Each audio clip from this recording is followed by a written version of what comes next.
happy Sunday. Happy Sunday. Bye. Okay. I'll find the Legos. All right. Today we are going to be talking about conflict. At some point in all of our lives, Matthew.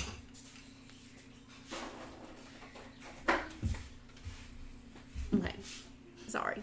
At some point in all of our lives, all of us are going to face conflict. Today we're going to talk about some conflicts that occurred in the Bible and how they were handled. And if we think about it, we and are honest, we have had conflict. Maybe usually when I think of conflict, I think of conflict with somebody else, or conflict in the workplace, or conflict in my beliefs, or conflict in thoughts, something like that. But sometimes, if I'm honest with myself, I have conflicts with myself, don't we? We want to do something, but then we know that we probably shouldn't do it, or we think too much about it, and then it causes this big conflict as we think about all the what ifs. And sometimes we have that battle in our head. You know that picture of like the good angel and then the devil over here, and the good angel's telling you, to the right things to do, and the devil's over here telling you the bad thing. You all have seen those cartoons, those figures, those graphics where you have the two people fighting back and forth, and sometimes we have conflict within ourselves. And that's what I thought about when I started doing this devotional. And there's two women in the Bible, and they had a common problem. And their common problem was they could never agree. It was constant conflict. And I'm going to pronounce these names wrong, so just bear with me. But it's Euodia and Syntyche.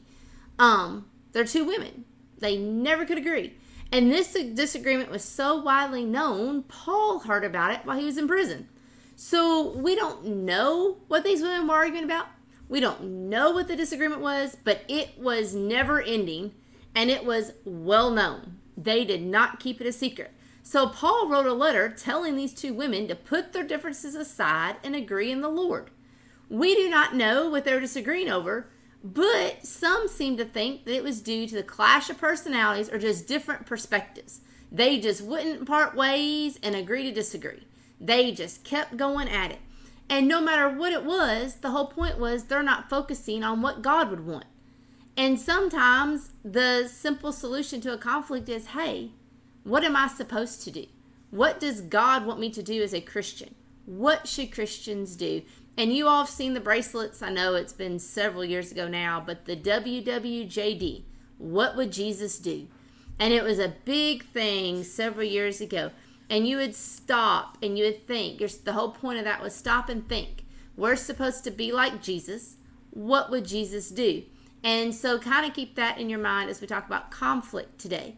But could you imagine how these two women felt when they were called out in Paul's letter? Because, back in those times, they traveled letters. They didn't have a post office, but the letters traveled from place to place. So they're sitting there, this letter arrives, and this letter is about them. And this letter is being read to who knows how many people, and it is calling them to out. Think how embarrassing that would be. We don't like it. I don't like it when I was in the workplace if you got called out in front of people. I'd rather you take me to the side or take me in a side room. You do it privately. I did not like being called out in front of my coworkers. And if you asked any of my coworkers, even to this day, I think if you went and asked them what would they prefer, I think everybody would prefer to be criticized, corrected, whatever, in a private environment, not in front of everybody. But could you imagine, these two women had no clue that Paul even knew that they were disagreeing. And here he is, he wrote a letter. And so not only did the letter go to them, if this letter was traveled somewhere else, they're being told about in places they didn't even know about.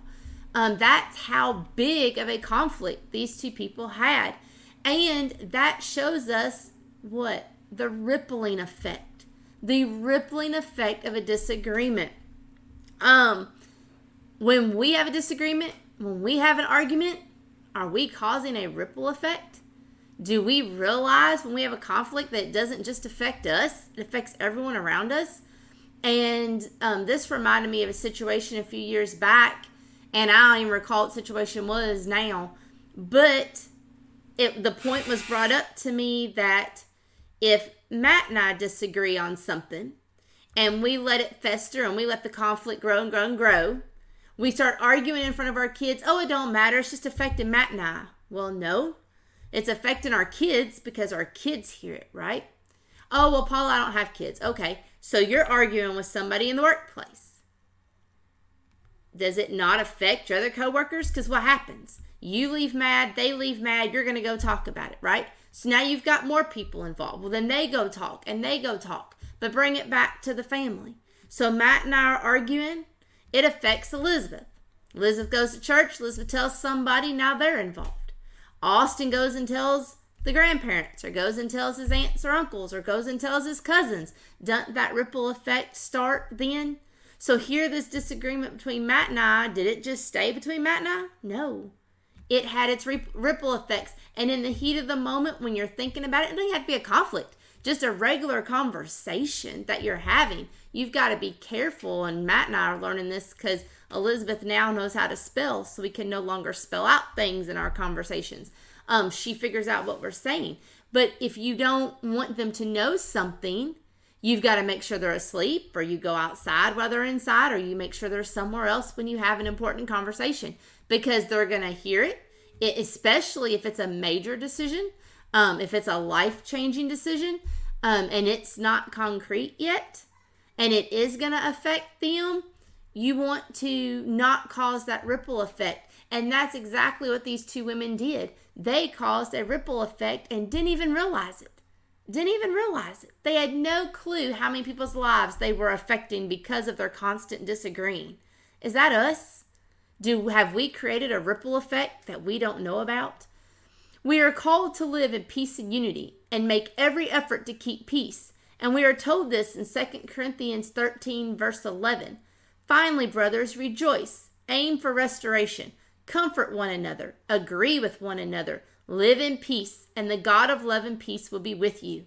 Also in Colossians 3:15, and let the peace of Christ rule in your hearts, to which indeed you were called in one body, and be thankful. Again in Romans 14:19. So then let us pursue what makes for peace and for mutual upbuilding. Hebrews 12:14-15. Strive for peace with everyone, and for the holiness without which one will see the Lord. See to it that no one fails to obtain the grace of God, that no root of bitterness springs up and causes trouble, and by it many become defiled.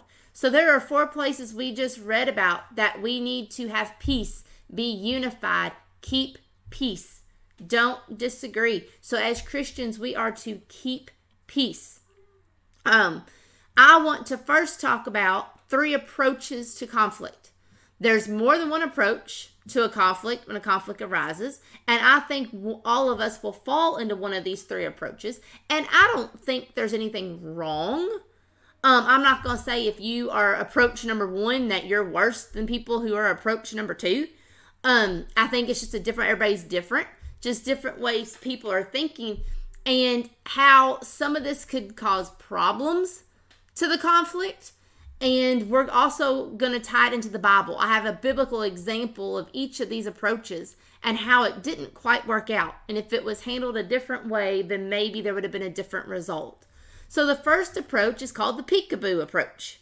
This is where someone denies there's a conflict and refuses to see it. To that person, the conflict does not exist. And they use the example of when you play peekaboo with a child. What do? You cover your eyes, or you cover their eyes, and you go peekaboo. Like, you don't see it. When my eyes are covered, I don't see you. But when I open them up, I see you. This is the peekaboo approach. When we are hiding our eyes, we're denying it. The conflict is not there. But what happens? We're eventually going to have to open our eyes, and the conflict is still there. Denial does not make the problem of the conflict go away. We see this with King David in 2 Samuel chapter 13. David refused to do anything when his son Amnon raped his sister Tamar. He just ignored it. He acted like nothing happened. Was he mad? Of course he was mad. Did he do anything about the problem? No.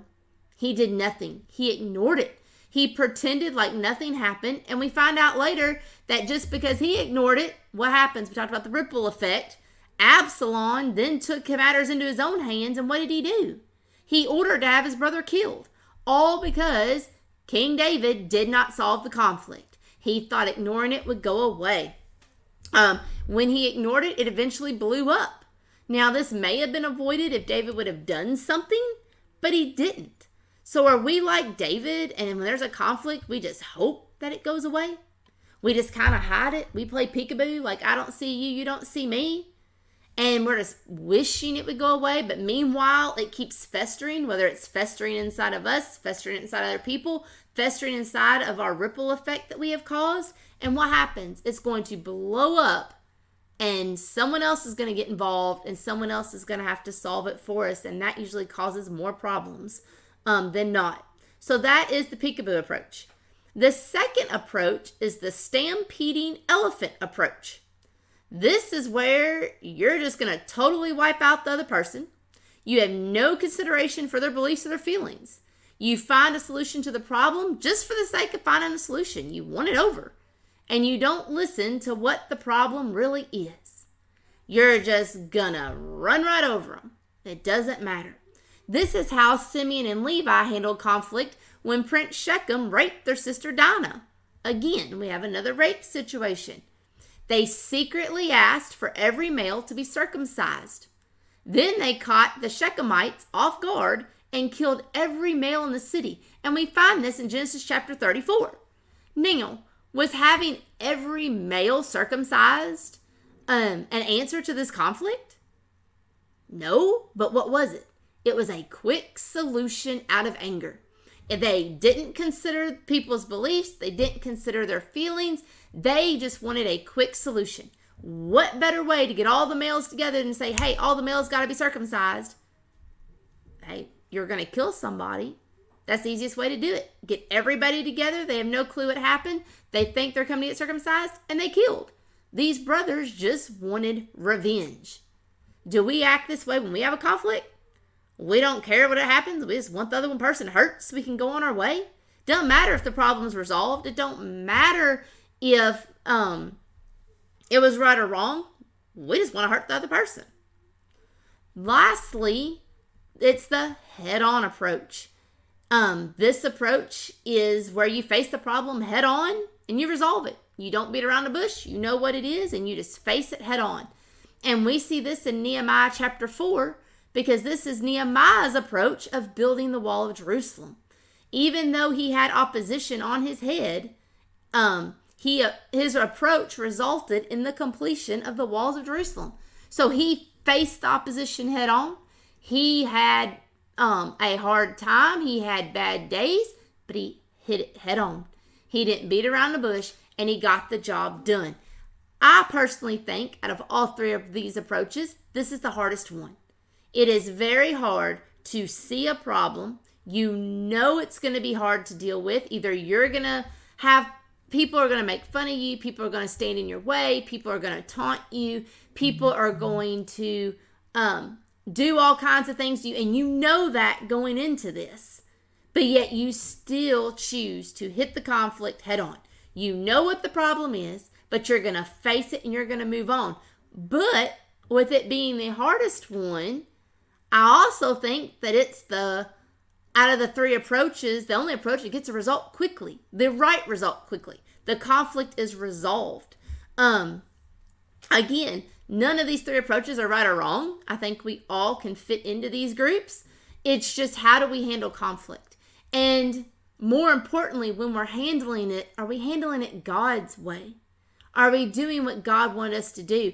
I don't think the first approach with King David, him ignoring it and having Absalom kill his brother, I don't think God would have wanted that. I think God may have wanted punishment. God may have wanted something done for the person who raped Tamar.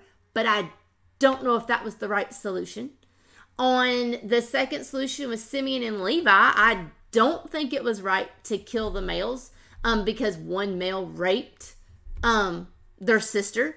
Again, it was a solution, but was it the right solution? It seems like they just caused more turmoil, more hate.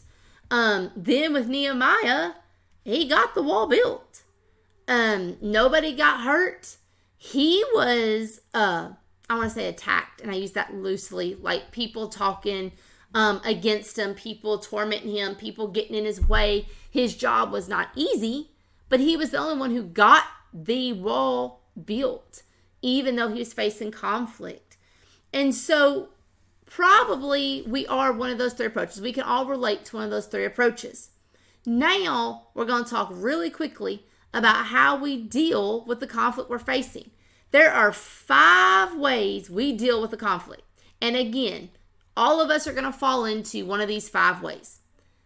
I'm not going to say that one's better than the other, but I think we all know once we talking about this as a Christian, which one we should do. And again, we're going to have a biblical example with all of these. The first one is the avoider. We just leave well enough alone. This describes Jonah in Jonah's chapter 1 through 4. We know this story. Jonah was told to go to Nineveh. What did he do? He didn't want to go, so he set sail to Tarshish, the complete opposite way of Nineveh. We also know how it ended. At the very end, he ended up going back to Nineveh and doing what he was told to do. Now, I missed a big portion of the story, but you all know it. If not, you can go back and read Jonah chapters 1 through 4. But in the end, what happened? Jonah had to go back and face that conflict, didn't he? He had to go back to Nineveh. So we can be like Jonah and try to run, but eventually we're going to have to face the problem head on. The second category is the collaborator, which is 2 heads are better than 1. And we see an example of this in Acts chapter 6, verses 1 through 7. We see the apostles gathered all the Christians together and asked these men to select 7 men to minister to the widows. At times, it is beneficial to get other people to help with the conflict. Get someone whom you can bounce ideas off of and see the best way to resolve a conflict. Now, that being said, 2 heads better than 1. There's also a negative side. Sometimes you do need help. As a Christian, we need help. We can't do it on our own. But be careful who we ask help from. Because how many times, and I'm going to go to the family aspect, Matt and I have a fight. I go run into my side. Matt goes run into his side. And she's so wrong. He's so wrong. We have a conflict. Then what happens? Now I've got all my family riled up. Matt's got all his family riled up. And what did we do? We just made the conflict even bigger, didn't we? We got more people involved. Now, that's a negative side effect. Say this. Say Matt and I had trouble. I went and cheated on Matt. I'll make myself the bad guy. I went and cheated on Matt. Well, I have a good friend who is in the same situation, right? Her husband went and cheated on her, or she went and cheated on her husband. I don't know how to resolve it. I don't know how to make my marriage better. I see no problem in going to that friend of mine, going to a counselor, going to another Christian, going to someone in the church, going somewhere and seeking advice on how to handle that conflict. That's a positive, or 2 heads are better than 1. I've got to get someone who's going to be willing to help me and not make the conflict worse. So that's the collaborator. The third one is the accommodator. Putting the needs and desires of someone you disagree with above your own. We see this between Abraham and Lot in Genesis chapter 13 when they're choosing land. Abraham takes Lot out there. They have all their livestock. They have all their stuff with them. And they're just too big to be sharing land. So Abraham's like, all right, look, tired of the bickering, tired of fighting, tired of all this. Here's all the land we got. You decide what part you want. And obviously Lot's being selfish, and Lot goes and takes the best of the land. Abraham let Lot take the best land, although in all reality, Abraham needed it. Abraham deserved it. So sometimes we're the accommodator. We put someone else's needs and desires ahead of our own. The fourth one is the compromiser. We're just going to split the difference. I'll give you something if you give me something. We see this between David and Abner in 2 Samuel 3, verses 6 through 21. Both David and Abner gave up something they wanted, Neither one of them gained anything from it, but the conflict was resolved. So sometimes that's the way we settle conflict, is we're going to agree to disagree and we're going to part our ways. Or if I give you this and you give me that, we're going to call it even and we're never going to speak of it again. The last one is the competitor. This is the one where you stand up for yourself, you defend what you feel is right, and you get your own way.